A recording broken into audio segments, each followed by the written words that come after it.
तप्त कांचनम गौरांगी श्री राधे वृंदावनेश्वरी वृषभानुसुते देवी प्रणमामि हरिप्रिये। तो श्रीमती राधा रानी की जय। हरे कृष्णा, राधे राधे। तो सभी वैष्णव भक्तों का स्वागत है। तो आज बहुत महत्वपूर्ण दिन है कि आज करवा चौथ है। तो करवा चौथ पर हम कथा का श्रवण करेंगे। तो सबसे पहले हम आपको बता दें कि कथा जरूर श्रवण करनी चाहिए। कथा के बिना व्रत को पूर्ण नहीं माना जाता है।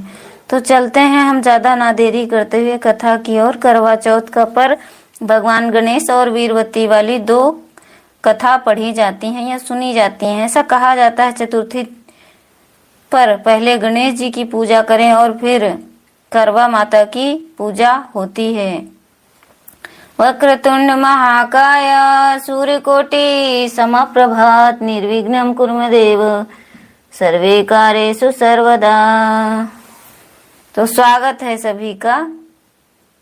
करवा चौथ पर भगवान गणेश और वीरवती वाली दो कथा लेकर हम आपके सामने प्रस्तुत हैं। ऐसा कहा जाता है कि सबसे पहले गणेश जी की कथा करना चाहिए क्योंकि वे सबसे प्रथम पूजनीय हैं। तो जानेंगे कैसे क्या सामग्री लगती है। इसके बिना व्रत अधूरा माना जाता है। करवा चौथ पर पूजा में सास के लिए बयना रखा जाता है। इसमें पूरियां, मीठा, सुहाग का सामान, कपड़े। इसके अलावा पूजा में करवे जरूर रखे जाते हैं। इसके बिना पूजा अधूरी मानी जाती है। करवा चौथ के लिए मिट्टी का बना हुआ करवा, चीनी का बना हुआ करवा, रोली, सिंदूर, कलावा, पंचामृत, फल, कपूर, धूपबत्ती, गंगाजल, चावल, दीपक, रुई, कलावा, बतासे, पंचमेवा आदि का इस्तेमाल होता है।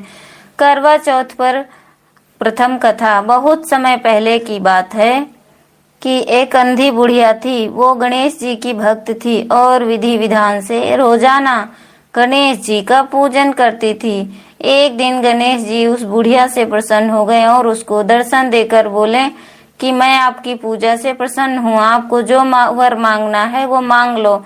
बुढ़िया कहती है मुझे मांगना नहीं आता है।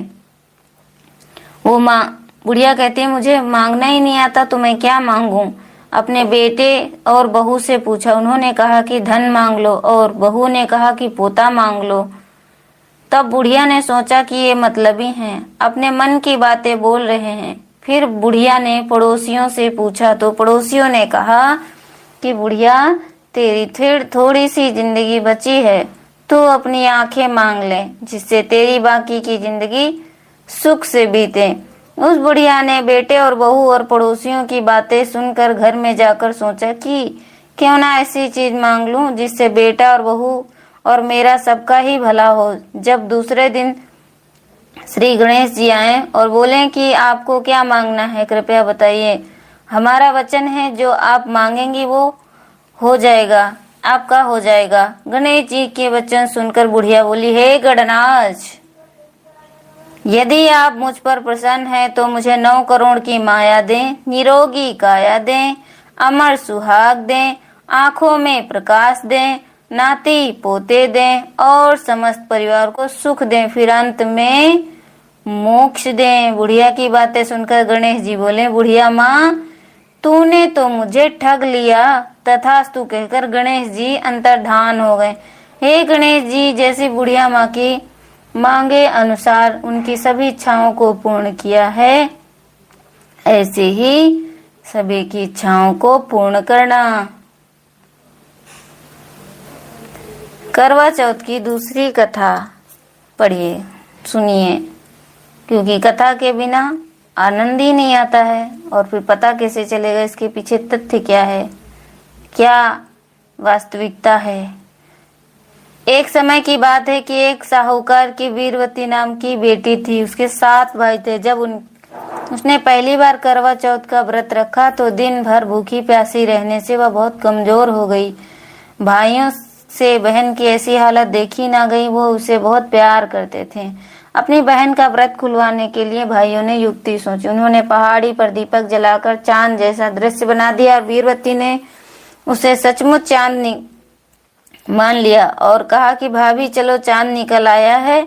तो उनकी भाभीियों ने कहा कि आप व्रत खोल लो भाभीियों, और हम बाद में खोलेंगे चांद निकलने के बाद। लेकिन वीरवती भाइयों की बातों में आ गई। 8 दिन देने के बाद वीरवती भोजन करने के लिए बैठी तो पहले कौर में बाल निकला और दूसरे कौर में छींक आई और तीसरे कौर में ससुराल से बुलावा आया। जब वीरवती ससुराल पहुंची तो उसके पति की मृत्यु हो चुकी थी, जिसकी वजह से वीरवती बिलख बिलख कर रोने लगी।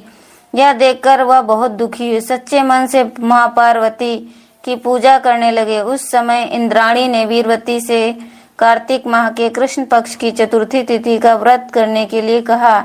इसके बाद वीरवती ने विधि पूर्वक व्रत किया। उसने पूरे साल चौथ का व्रत रखा और करवा चौथ के दिन व्रत रखने पर करवा माँ उससे माता पार्वती प्रसन्न हो गईं। उन्होंने उसे वरदान दिया और उसके पति को फिर से जीवित कर दिया। तभी से पति की लंबी आयु के लिए सुहागिन महिलाएं करवा चौथ का व्रत रखती हैं, जिससे पति की आयु दीर्घ होती है। तब से इस परंपरा को आज भी निभाया जा रहा है। करवा माता, जैसे आपने वीरवती के सुहाग की रक्षा की, वैसे ही सभी सुहागिन माताओं की रक्षा करना। हरे कृष्ण।